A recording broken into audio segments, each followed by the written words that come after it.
3 নম্বরে বলেছে 1 মাইনাস 1 এবং 1 এই অবস্থানে এই ফাংশনটার কার্ল নির্ণয় করো। তাহলে কি করব, প্রথমে কার্ল বের করব, তারপর এক্স ওয়াই জেড এর মান বসাই দিব। ঠিক আছে, কারণ আমার ওই বিন্দুতে কার্ল লাগবে। তাহলে কার্ল আমরা কেমনে বের করতাম, ন্যাবলার সাথে ফাংশনের ক্রস গুণ, তার মানে ন্যাবলা ক্রস এ। ওকে, ন্যাবলা ক্রস এ, ক্রস গুণ কেমনে করে, নির্ণায়কের নিয়মে। প্রথমে উপরে কি লিখবা, আই জে কে। ঠিক আছে, তারপর প্রথমে কাকে লিখছো, ন্যাবলা, ন্যাবলার আইজেক এর সহগগুলোকে বসাইতে হবে। ন্যাবলার আইজেক এর সহগ কি রে, del del x del del y del del z, সেটাই বসাই দিবা। বসাও del del x del del y del del z. তারপর ন্যাবলার সাথে কার ক্রস গুণ করছো, এর। এইবার কাজ হচ্ছে এর আইজেক এর সহগগুলো বসানো।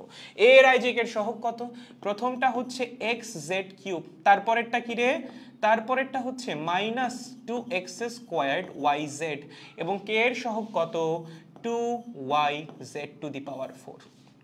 ক্রস গুণ করা একটা প্যারার কাজ ভাই, ভাল লাগে না, আমার নিজের কাছেই ভাল লাগে না, জানি না তোমাদের কাছে কেমন লাগে। আসো তাহলে আমরা যদি এখানে ক্রস গুণ করি কি আসবে, লেখো আই, ভিতরে কি আসবে, del del y 2yz to the power 4 minus del del z minus 2x squared yz। ঠিক আছে, সো এটা হচ্ছে আমাদের আই এর সাথে থাকবে। তারপর লেখেন প্লাস জে, জে এর সাথে কি থাকবে বলেন, যখন জে নিবেন প্রথমে আসবে del del Z, del del Z, তার সাথে গুণ হবে কে, X Z cube, minus del del X, what, del del X, গুণ হবে কে 2yz টু দি পাওয়ার 4। ঠিক আছে, তারপর প্লাস কে, বলো প্রথমে কে আসবে, ডেল ডেল এক্স, তার সাথে গুণ হবে কে, ডেল ডেল এক্স এর সাথে গুণ হবে মাইনাস 2x স্কোয়ার্ড yz। ঠিক আছে, তারপর মাইনাস দিয়ে ডেল ডেল ওয়াই, তার সাথে গুণ হবে কে, ডেল ডেল ওয়াই এর সাথে গুণ হবে হচ্ছে টাডাডা xz কিউব। ঠিক আছে, সহজ রে, মানে একটু লেন্দি বাট সহজ, কঠিন কিছু না, একটু লেন্দি, বিরক্ত লাগে, বোরিং লাগে, যাই হোক ওটাও কোনো ব্যাপার না। আসো পার্শিয়াল ডিফারেন্সিয়েশন করি। এখানে y এর সাপেক্ষে পার্শিয়াল ডিফারেন্সিয়েশন করলে কত হবে, y বাদে বাকি সবাই কনস্ট্যান্ট, তার মানে 2z টু দি পাওয়ার 4। এখানে z এর সাপেক্ষে পার্শিয়াল ডিফারেন্সিয়েশন করলে কি হবে, z বাদে প্রথম পার্টটা কনস্ট্যান্ট, দ্যাট মিন্স মাইনাসে মাইনাসে প্লাস হয়ে যাবে, plus 2x squared y complete. এবার আসো জে, জে এর ভিতরে যদি আমরা পার্শিয়াল ডিফারেন্সিয়েশন করি, দেখো প্রথমে কি আছে, ডেল ডেল জেড, জেড এর সাপেক্ষে যখন এখানে পার্শিয়াল ডিফারেন্সিয়েশন করবা রেজাল্ট আসবে 3xz স্কোয়ার্ড। এখানে কি আছে, ডেল ডেল এক্স, দেখো তো ভিতরে কোন এক্স আছে, এই ডেল ডেল এক্স এর ভিতরে কোন এক্স আছে নাই, তার মানে পুরো পার্টটাই কনস্ট্যান্ট, কনস্ট্যান্টের ডিফারেন্সিয়েশন কত, 0, তাহলে মাইনাস 0। এবার লেখেন কে, কে এর সাপেক্ষে যখন করতে যাবেন বা কে এর ভিতরে যখন করতে যাবেন, এখানে এক্স এর সাপেক্ষে ডিফারেন্সিয়েশন বা পার্শিয়াল ডিফারেন্সিয়েশন, তাহলে এক্স বাদে বাকি সবাই কনস্ট্যান্ট, করলে আসবে মাইনাস 4xyz। আর এখানে যখন করতে যাবেন y এর সাপেক্ষে, ভিতরে কোনো y আছে নাই, তাহলে ভিতরের পার্ট পুরোটাই কনস্ট্যান্ট, কনস্ট্যান্টের ডিফারেন্সিয়েশন কত, 0, তাহলে মাইনাস 0। তাহলে রেজাল্ট কি আসলো ব্রাদার, লেখো 2z to the power 4 plus 2x squared y i. ঠিক আছে, এখানে কি আসছে, প্লাস 3xz স্কোয়ার্ড জে, এখানে কি আসছে মাইনাস 4xyz কে।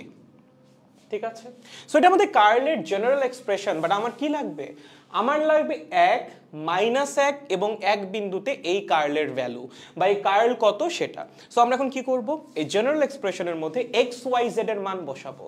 এখানে x এর মান কত 1, y এর মান কত -1, z এর মান কত 1, বসাই দাও তাহলেই শেষ। তাহলে চলো 1 -1 এবং 1 বিন্দুতে কি বের করব, কার্ল অফ a কি হবে, চলো মান বসাও।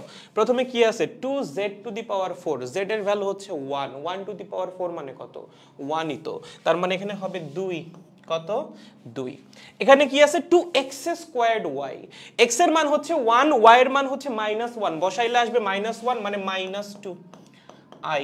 ঠিক আছে, তারপর আসো j এর এখানে কি আছে, xz স্কয়ার্ড, x এর মান কত 1, z এর মান কত 1, 1 * 1 স্কয়ার্ড মানে কত রে 1, তার মানে থাকবে 3j প্লাস 3j এবং এখানে কি আসবে x y z x এর মান হচ্ছে 1 y এর মান হচ্ছে -1 এবং z এর মান হচ্ছে আবার 1 তাহলে 1 -1 আর 1 গুণ করলে কত হবে -1 হবে সেই -1 এর সাথে -4 গুণ করলে হবে +4 দ্যাট মিন্স +4k সো 2 - 2 মানে 0 মানে i থাকতেছে না তাহলে 3j +4k এইটাই হচ্ছে 1 - 1 এবং 1 বিন্দুতে আমাদের নির্ণেয় কার্ল ঠিক আছে সো দেখেন অ্যানসারটা মিলছে কিনা কাজ খুব সহজ আপনাকে ফাংশন দিয়ে দিবে দিয়ে আপনাকে কার্ল বের করতে বলছে কোন একটা সার্টেন পয়েন্টে সো আপনি প্রথমে কার্লের নিয়মে কার্লের যে জেনারেল এক্সপ্রেশন সেটা বের করবেন দেন এই জেনারেল এক্সপ্রেশনের মধ্যে ওই বিন্দুটার